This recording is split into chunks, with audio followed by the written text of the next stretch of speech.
You know, he needs to get training camp right. He definitely needs to get the tactics right, because it's now a very close fight. Pro boxing fans here in Riyadh, Eddie Hearn, what a day. Nice day, nice place. You've flown in, came to the workout last night, you got to see AJ give to the future generation. What did you make of last night? Yeah, it was amazing. I mean, the setup was incredible. It's so unique to have so many fighters in one place from different networks and different promoters and, you know, different management teams, lawyers. It's just like, it's more like a convention for boxing than a show. And it's an incredible night on Saturday. You know, obviously our focus is the main event with AJ against Wallin and Dimitri Bivol and Jai Opetaia, but really looking forward to watch the whole card. You know, particularly Dubois against Miller. I'm really excited to watch that fight, and you know, I think it's going to be an incredible spectacle.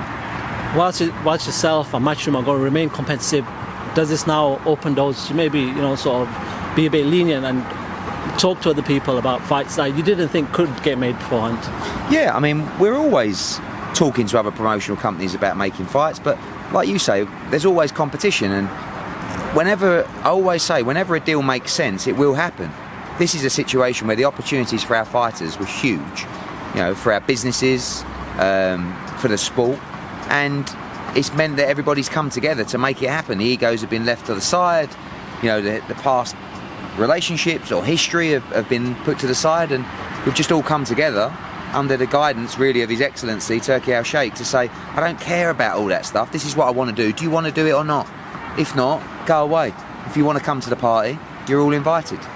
I spoke to Wallin earlier this week and he said, listen, I've got good momentum. I was an underdog when I went to Turkey to fight Garcia. People didn't expect me to beat him. I beat him. He goes, I'm going to spoil the show on Saturday night.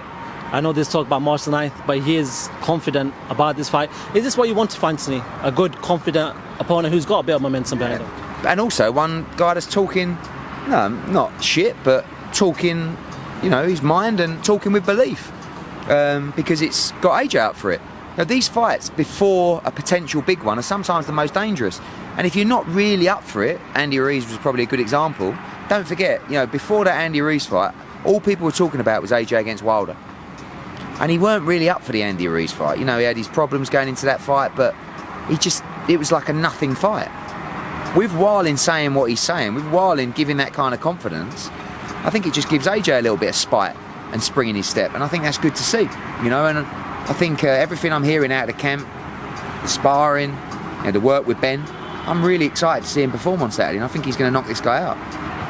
Do you want to talk about some of the news that broke last night about a two-fight deal being agreed and contracts getting signed on Saturday night as per Dan Raphael? What can you tell us more about this? No, I mean, there was reports 2 weeks ago that the fight was signed. There's all kinds of reports. The reality is none of those guys know the truth about what's happening. They hear things. Some people might plant stuff in them. All I can tell you is the only thing that matters is victory on Saturday night. If Anthony Joshua wins, if Deontay Wilder wins, if they come out uninjured or without cuts and without, you know, damage, there is a chance, we'd like to think, that there could be a fight between Anthony Joshua and Deontay Wilder. And the thing is about being out here and on the ground and the way these people operate, things can happen like that.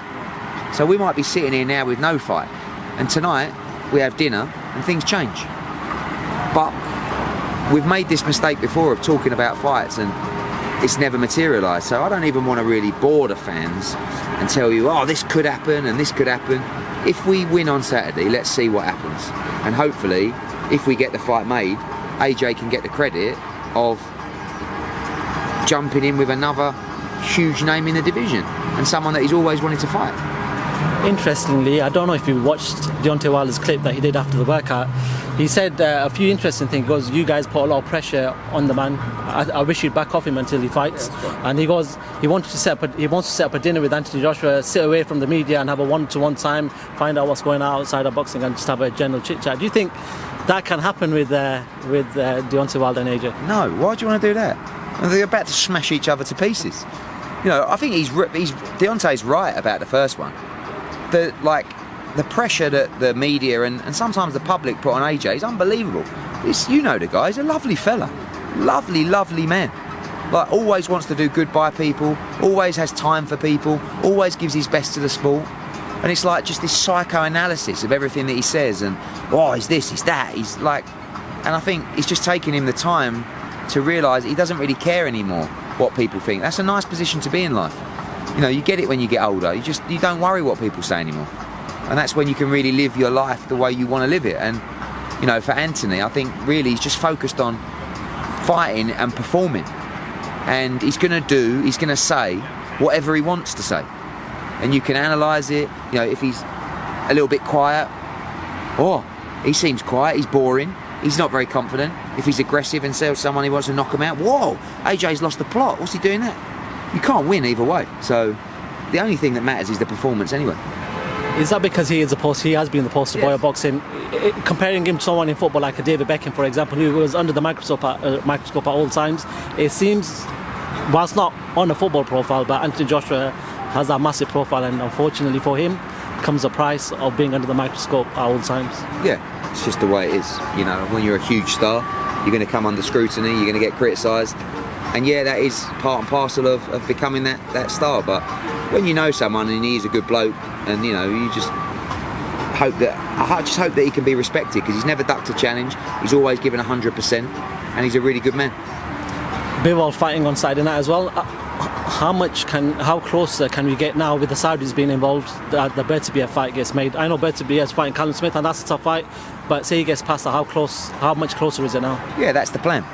You know, we've got an agreement in place to try and make that fight the undisputed fight.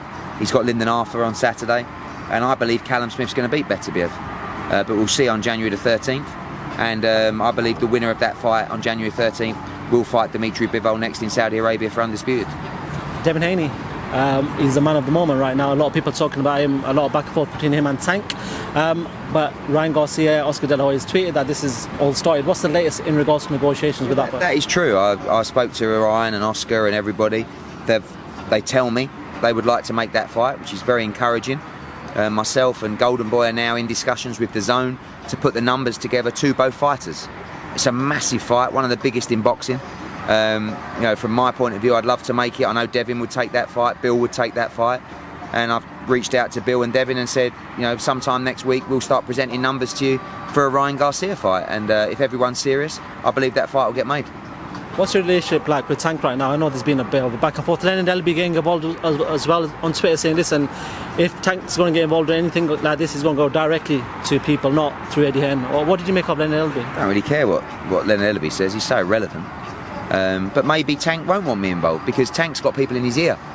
You see, this is the problem. Oh, I've seen what Eddie Hearn said. Eddie Hearn said this. You know, if I sat down with Tank, we'd get on like a house on fire. But they won't let him. And all it was I reached out to Gervonta Davis to make him a massive offer. He should be listening to offers and numbers, but it's up to him. I'm not involved in those conversations. I don't believe there's any negotiations at the moment. I don't see that fight happening in the short term, and my focus is on delivering an offer to Devin and Bill to fight Ryan Garcia in the spring. Is it frustrating as someone in boxing that you trying to get a Tank, I'm trying to push for a Tank fight in various avenues, but it's not happening? Do you feel like there's going to be a point where Tank's not going to be fighting the top boys and he's just going to be sidelined? Yeah, because if you want to keep it in-house, you're going to end up having fights, you know, there's massive fights for Tank. Shakur Stevenson, Devin Haney, Teofimo Lopez, and they're all fights off PBC. But they'll do everything they can to keep Tank in-house. Tank should be a guy floating in a free agency world, because he's a huge star and he's going to make a lot of money if he does that. I want to quickly just get your thoughts on Don Fury talking about Tyson's last camp being a circus, and saying, listen, this Alexander Usyk, he's got disciplined people. Unfortunately, it was a circus last time around. You know Alexander Usyk, you've promoted him. How much does Tyson Fury need to be on the ball and make sure everything is right to win that fight? For sure, very important, especially coming off his last performance. You know, Usyk will be full of confidence going into that fight, seeing him against Ngannou. But I do expect a better Tyson Fury in that fight. But you know, he needs to get training camp right. He definitely needs to get the tactics right, because it's now a very close fight. Final one, latest with Conor Benn. We're hearing maybe a Barrios fight or something like that in America. What's the latest with Conor? He's definitely fighting February the 3rd. We'll announce this week. We haven't got long, so you know, we're looking to fight once in February and then again straight off the bat in early April. So the Barros fight and those fights could come in April. Will still be a credible fight now, but just want to get him out on February the 3rd, and we'll announce that this week. What do you make of Chris Eubank Jr. tweeting against Callum? It's interesting, you know. I mean, I'll leave that to those guys. I just can't believe he turned the fight down. Massive money, and made a big mistake. Well, Eddie Hearn, always a pleasure to talk to yourself. Thank you so much.